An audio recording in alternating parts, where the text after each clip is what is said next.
Assalamualaikum warahmatullahi wabarakatuh.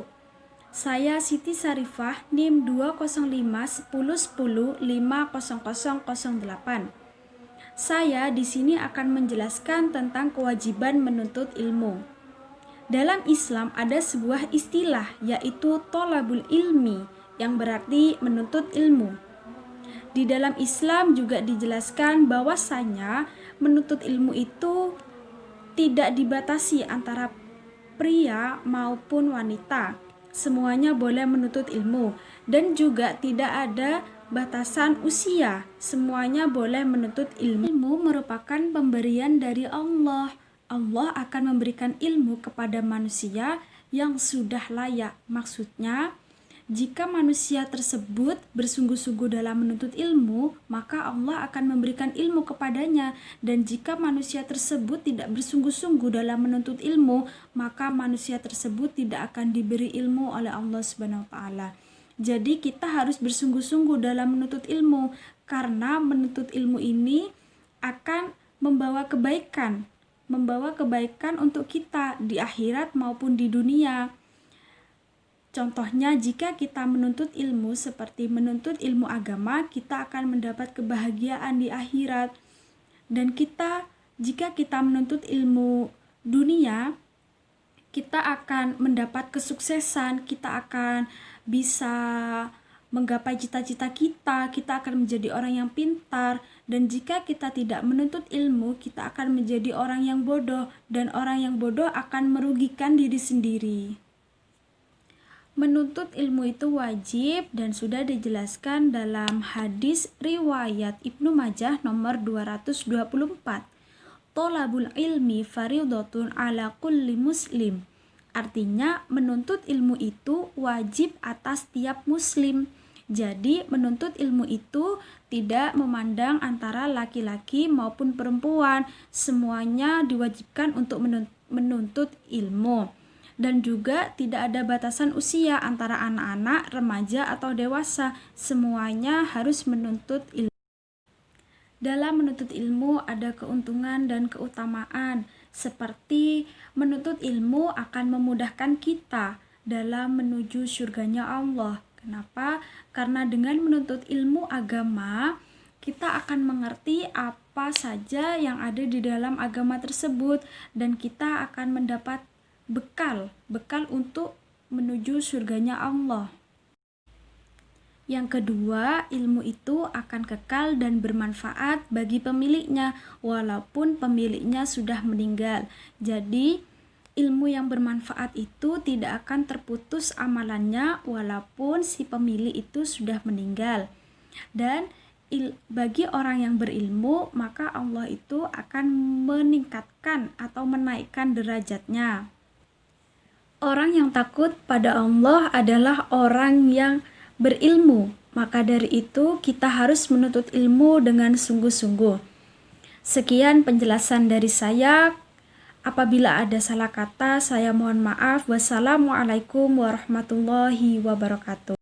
Assalamualaikum warahmatullahi wabarakatuh. Nama saya Dewi Maskarna. Saya akan memberikan penjelasan pengertian hadis tarbawi.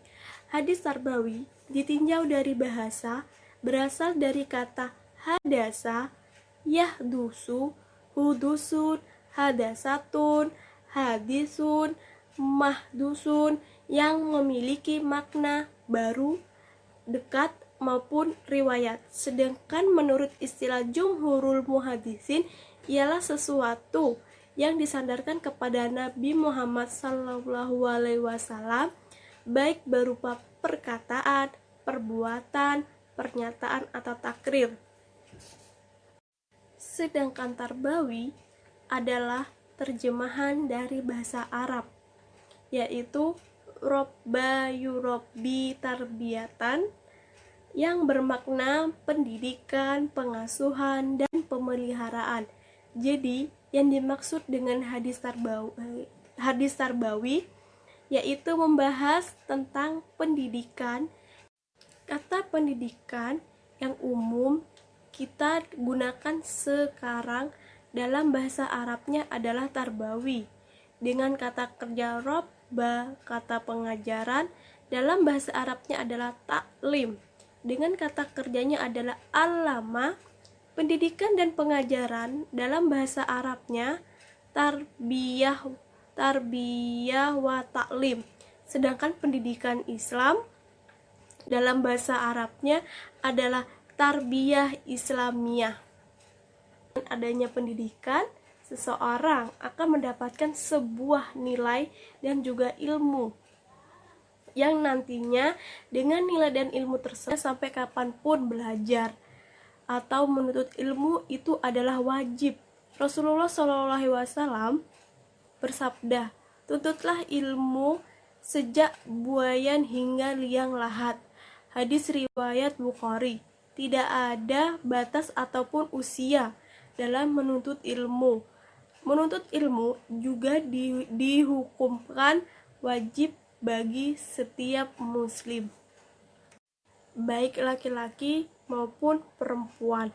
Hal ini dijelaskan oleh Rasulullah SAW dalam sebuah hadis yang berbunyi, tolabul ilmi faridatu ala kulli muslimi wal muslimat. Terjemahan hadis, mencari ilmu itu adalah wajib bagi setiap muslim laki-laki maupun muslim perempuan. Hadis riwayat Ibnu Abdil Bar.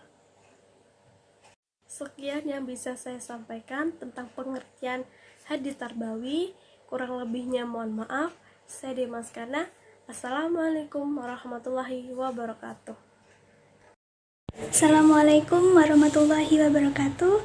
Saya Mardana Ventiani akan mempresentasikan materi tentang metode hadis tarbawi. Metode hadis tarbawi yaitu ilmu untuk memperoleh konsep pendidikan dari hadis atau matan hadis.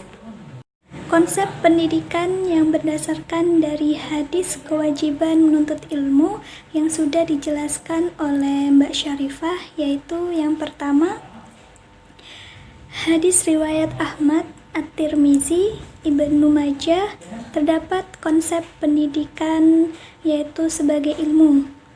Dalam hadis tersebut sudah dijelaskan bahwa ilmu merupakan alat untuk mencapai kesuksesan atau kebahagiaan baik di dunia maupun di akhirat.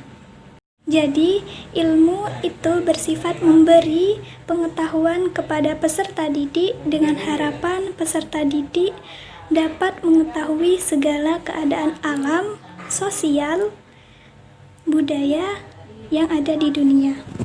Hadis yang kedua yaitu riwayat Baihaqi yang konsep pendidikan yaitu pendidikan sebagai tempat belajar atau pembelajaran.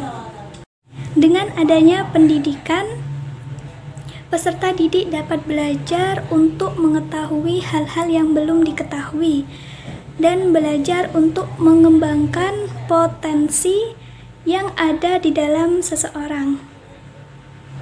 Hadis yang ketiga yaitu riwayat Ibnu Majah, terdapat konsep pendidikan bahwa pendidikan tidak membedakan jenis kelamin. Jadi, dalam pendidikan itu tidak membedakan mana laki-laki dan mana yang perempuan. Sehingga semua orang dapat memperoleh pendidikan. Yang terakhir yaitu yang keempat, hadis riwayat Abu Daud, terdapat konsep pendidikan yaitu pendidikan itu tidak terbatas. Pendidikan tidak terbatas karena di dalam pendidikan banyak ilmu tentang dunia maupun akhirat. Ilmu dunia yang dibutuhkan oleh umat juga perlu dipelajari dengan niat yang baik. Sekian dari saya. Mohon maaf apabila ada kekurangan. Wassalamualaikum warahmatullahi wabarakatuh.